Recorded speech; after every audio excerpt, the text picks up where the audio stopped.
The Enchanted April. Chapter 14. That first week the wisteria began to fade, and the flowers of the Judas tree and peach trees fell off and carpeted the ground with rose color. Then all the freesias disappeared, and the irises grew scarce. And then, while these were clearing themselves away, the double banksia roses came out, and the big summer roses suddenly flaunted gorgeously on the walls and trellises. Fortune's yellow was one of them, a very beautiful rose. Presently the tamarisk and the daphnes were at their best, and the lilies at their tallest. By the end of the week the fig trees were giving shade, the plum blossom was out among the olives, the modest weigelias appeared in their fresh pink clothes, and on the rocks sprawled masses of thick-leaved, star-shaped flowers, some vivid purple and some a clear, pale lemon. By the end of the week, too, Mr. Wilkins arrived, even as his wife had foreseen he would, so he did.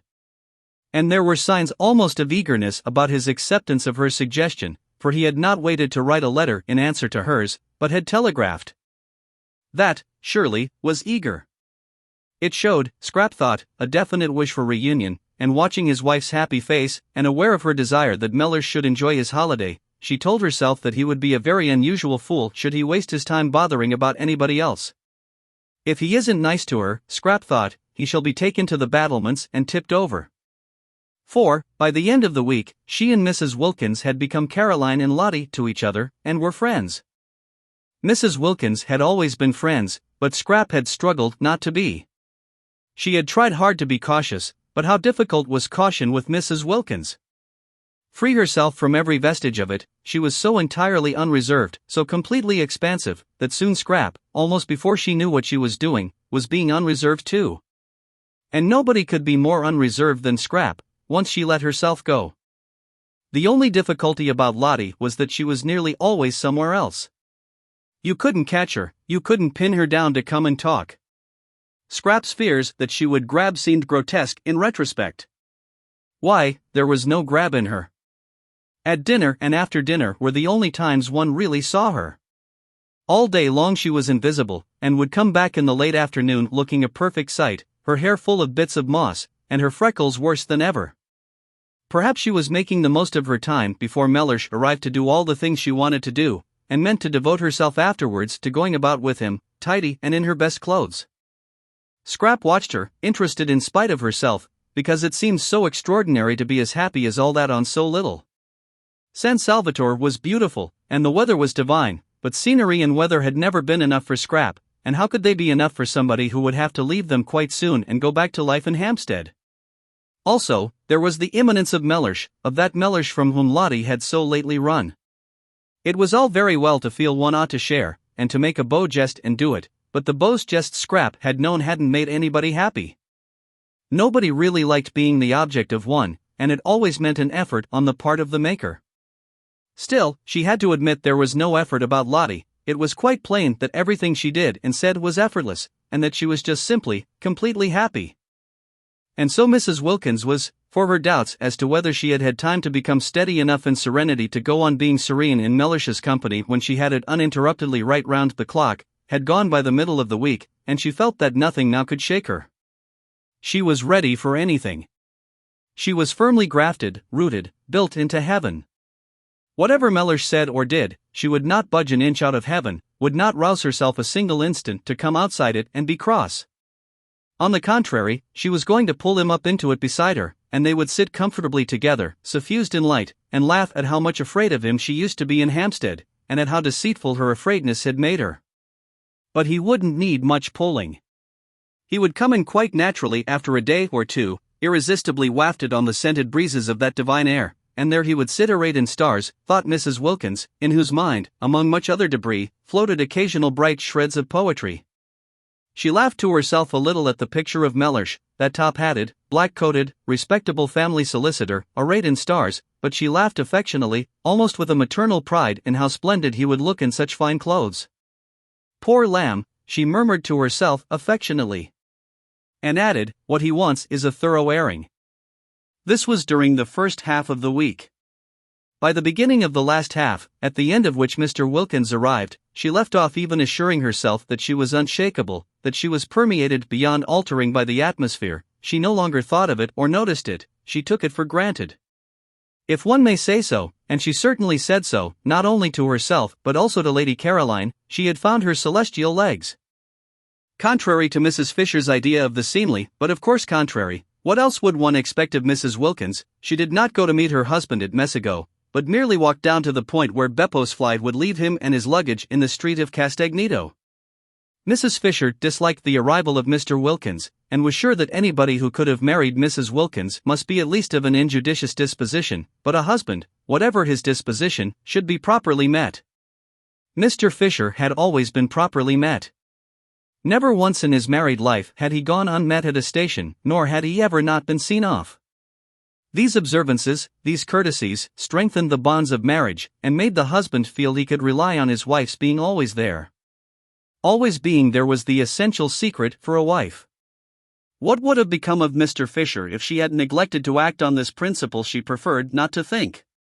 Enough things became of him as it was, for whatever one's care in stopping up, married life yet seemed to contain chinks. But Mrs. Wilkins took no pains. She just walked down the hill singing. Mrs. Fisher could hear her and picked up her husband in the street as casually as if he were a pin. The three others, still in bed, for it was not nearly time to get up, heard her as she passed beneath their windows down the zigzag path to meet Mr. Wilkins, who was coming by the morning train, and Scrap smiled, and Rose sighed, and Mrs. Fisher rang her bell and desired Francesca to bring her breakfast in her room. All three had breakfast that day in their rooms, moved by a common instinct to take cover. Scrap always breakfasted in bed, but she had the same instinct for cover, and during breakfast she made plans for spending the whole day where she was. Perhaps, though, it wouldn't be as necessary that day as the next. That day, Scrap calculated, Mellersh would be provided for. He would want to have a bath, and having a bath at San Salvatore was an elaborate business, a real adventure if one had a hot one in the bathroom, and it took a lot of time. It involved the attendance of the entire staff, Domenico and the boy Giuseppe coaxing the patent stove to burn, restraining it when it burned too fiercely, using the bellows to it when it threatened to go out, relighting it when it did go out, Francesca anxiously hovering over the tap regulating its trickle, because if it were turned on too full the water instantly ran cold, and if not full enough the stove blew up inside and mysteriously flooded the house, and Costanza and Angela running up and down bringing pails of hot water from the kitchen to eke out what the tap did. This bath had been put in lately, and was at once the pride and the terror of the servants. It was very patent. Nobody quite understood it. There were long printed instructions as to its right treatment hanging on the wall, in which the word pericoloso recurred. When Mrs. Fisher, proceeding on her arrival to the bathroom, saw this word, she went back to her room again and ordered a sponge bath instead, and when the others found what using the bathroom meant, and how reluctant the servants were to leave them alone with the stove, and how Francesca positively refused to, and stayed with her back turned watching the tap, and how the remaining servants waited anxiously outside the door till the bather came safely out again, they too had sponge baths brought into their rooms instead. Mr. Wilkins, however, was a man, and would be sure to want a big bath. Having it, Scrap calculated, would keep him busy for a long while. Then he would unpack, and then, after his night in the train, he would probably sleep till the evening. So would he be provided for the whole of that day, and not be let loose on them till dinner. Therefore Scrap came to the conclusion she would be quite safe in the garden that day, and got up as usual after breakfast, and dawdled as usual through her dressing, listening with a slight cocked ear to the sounds of Mr. Wilkins's arrival, of his luggage being carried into Lottie's room on the other side of the landing, of his educated voice as he inquired of Lottie, first, "Do I give this fellow anything?" And immediately afterwards, "Can I have a hot bath?" Of Lottie's voice cheerfully assuring him that he needn't give the fellow anything because he was the gardener, and that yes, he could have a hot bath, and soon after this the landing was filled with the familiar noises of wood being brought, of water being brought, of feet running, of tongues vociferating, in fact, with the preparation of the bath. Scrap finished dressing, and then loitered at her window, waiting till she should hear Mr. Wilkins go into the bathroom. When he was safely there she would slip out and settle herself in her garden and resume her inquiries into the probable meaning of her life. She was getting on with her inquiries. She dozed much less frequently, and was beginning to be inclined to agree that tawdry was the word to apply to her past. Also she was afraid that her future looked black. There, she could hear Mr. Wilkins's educated voice again. Lottie's door had opened, and he was coming out of it asking his way to the bathroom. "It's where you see the crowd," Lottie's voice answered, still a cheerful voice. Scrap was glad to notice. His steps went along the landing, and Lottie's steps seemed to go downstairs, and then there seemed to be a brief altercation at the bathroom door, hardly so much an altercation as a chorus of vociferations on one side and wordless determination, Scrap judged, to have a bath by oneself on the other. Mr. Wilkins knew no Italian, and the expression pericoloso left him precisely as it found him or would have if he had seen it, but naturally he took no notice of the printed matter on the wall. He firmly closed the door on the servants, resisting Domenico, who tried to the last to press through, and locked himself in as a man should for his bath, judicially considering, as he made his simple preparations for getting in, the singular standard of behavior of these foreigners who, both male and female, apparently wished to stay with him while he bathed. In Finland, he had heard, the female natives not only were present on such occasions but actually washed the bath-taking traveler. He had not heard, however, that this was true too of Italy, which somehow seemed much nearer civilization, perhaps because one went there, and did not go to Finland. Impartially examining this reflection, and carefully balancing the claims to civilization of Italy and Finland, Mr. Wilkins got into the bath and turned off the tap. Naturally, he turned off the tap. It was what one did. But on the instructions, printed in red letters, was a paragraph saying that the tap should not be turned off as long as there was still fire in the stove. It should be left on, not much on, but on until the fire was quite out, otherwise, and here again was the word pericoloso, the stove would blow up. Mr. Wilkins got into the bath, turned off the tap, and the stove blew up, exactly as the printed instructions said it would. It blew up, fortunately, only in its inside, but it blew up with a terrific noise, and Mr. Wilkins leapt out of the bath and rushed to the door, and only the instinct born of years of training made him snatch up a towel as he rushed. Scrap, halfway across the landing on her way out of doors, heard the explosion. Good heavens, she thought, remembering the instruction, there goes Mr. Wilkins. And she ran toward the head of the stairs to call the servants, and as she ran, out ran Mr. Wilkins clutching his towel, and they ran into each other. That damned bath, cried Mr. Wilkins, imperfectly concealed in his towel, his shoulders exposed at one end and his legs at the other, and Lady Caroline Dester, to meet whom he had swallowed all his anger with his wife and come out to Italy. For Lottie in her letter had told him who was at San Salvatore besides herself and Mrs. Arbuthnot, and Mr. Wilkins at once had perceived that this was an opportunity which might never recur. Lottie had merely said, there are two other women here, Mrs. Fisher and Lady Caroline Dester, but that was enough. He knew all about the Droitwiches, their wealth, their connections, their place in history, and the power they had, should they choose to exert it, of making yet another solicitor happy by adding him to those they already employed. Some people employed one solicitor for one branch of their affairs, and another for another. The affairs of the Droitwiches must have many branches. He had also heard, for it was, he considered, part of his business to hear, and having heard to remember, of the beauty of their only daughter. Even if the Droitwiches themselves did not need his services, their daughter might. Beauty led one into strange situations, advice could never come amiss. And should none of them, neither parents nor daughter nor any of their brilliant sons, need him in his professional capacity, it yet was obviously a most valuable acquaintance to make. It opened up vistas. It swelled with possibilities. He might go on living in Hampstead for years, and not again come across such another chance. Directly his wife's letter reached him he telegraphed and packed. This was business. He was not a man to lose time when it came to business, nor was he a man to jeopardize a chance by neglecting to be amiable. He met his wife perfectly amiably, aware that amiability under such circumstances was wisdom. Besides, he actually felt amiable very. For once, Lottie was really helping him.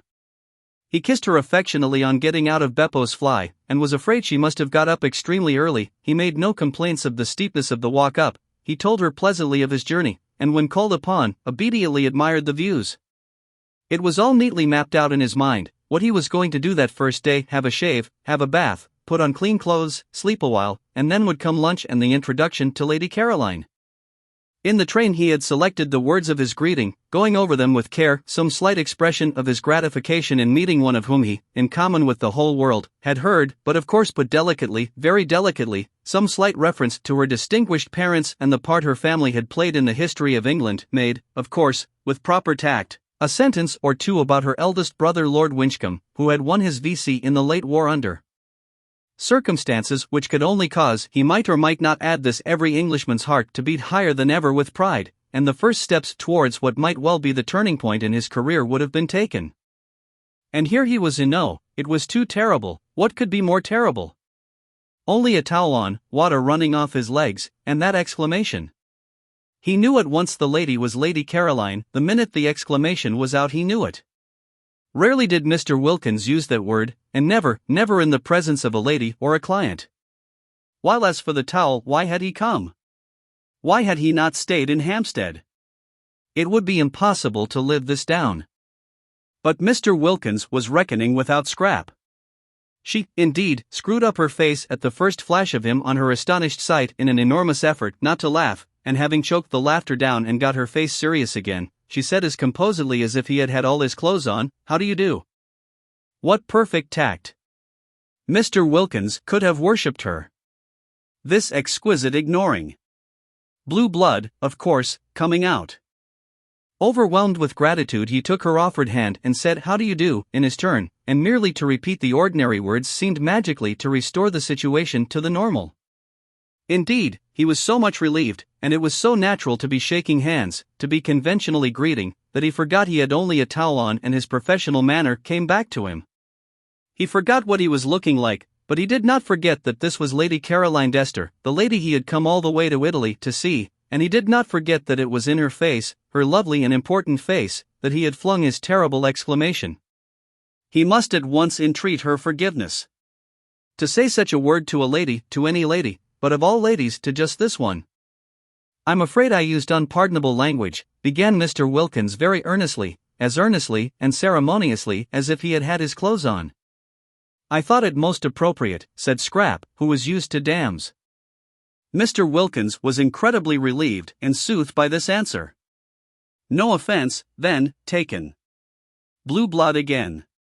Only blue blood could afford such a liberal, such an understanding attitude. "It is Lady Caroline Dester, is it not, to whom I am speaking?" he asked, his voice sounding even more carefully cultivated than usual, for he had to restrain too much pleasure, too much relief, too much of the joy of the pardoned and the shriven from getting into it. "Yes," said Scrap, and for the life of her she couldn't help smiling. She couldn't help it. She hadn't meant to smile at Mr. Wilkins, not ever, but really he looked, and then his voice was the top of the rest of him, oblivious of the towel and his legs, and talking just like a church. "Allow me to introduce myself," said Mr. Wilkins, with the ceremony of the drawing-room. "My name is Mellersh Wilkins." And he instinctively held out his hand a second time at the words. "I thought perhaps it was," said Scrap, a second time having hers shaken and a second time unable not to smile. He was about to proceed to the first of the graceful tributes he had prepared in the train, oblivious, as he could not see himself, that he was without his clothes, when the servants came running up the stairs and, simultaneously, Mrs. Fisher appeared in the doorway of her sitting-room. For all this had happened very quickly, and the servants away in the kitchen, and Mrs. Fisher pacing her battlements, had not had time on hearing the noise to appear before the second handshake. The servants, when they heard the dreaded noise, knew at once what had happened, and rushed straight into the bathroom to try and staunch the flood, taking no notice of the figure on the landing and the towel. But Mrs. Fisher did not know what the noise could be, and coming out of her room to inquire stood rooted on the doorsill. It was enough to root anybody. Lady Caroline shaking hands with what evidently, if he had had clothes on, would have been Mrs. Wilkins's husband, and both of them conversing just as if. Then Scrap became aware of Mrs. Fisher. She turned to her at once. "Do let me," she said gracefully, "introduce Mr. Mellersh Wilkins. He has just come. This," she added, turning to Mr. Wilkins, "is Mrs. Fisher." And Mr. Wilkins, nothing if not courteous, reacted at once to the conventional formula. First he bowed to the elderly lady in the doorway, then he crossed over to her, his wet feet leaving footprints as he went, and having got to her he politely held out his hand. "It is a pleasure," said Mr. Wilkins in his carefully modulated voice, "to meet a friend of my wife's." Scrap melted away down into the garden.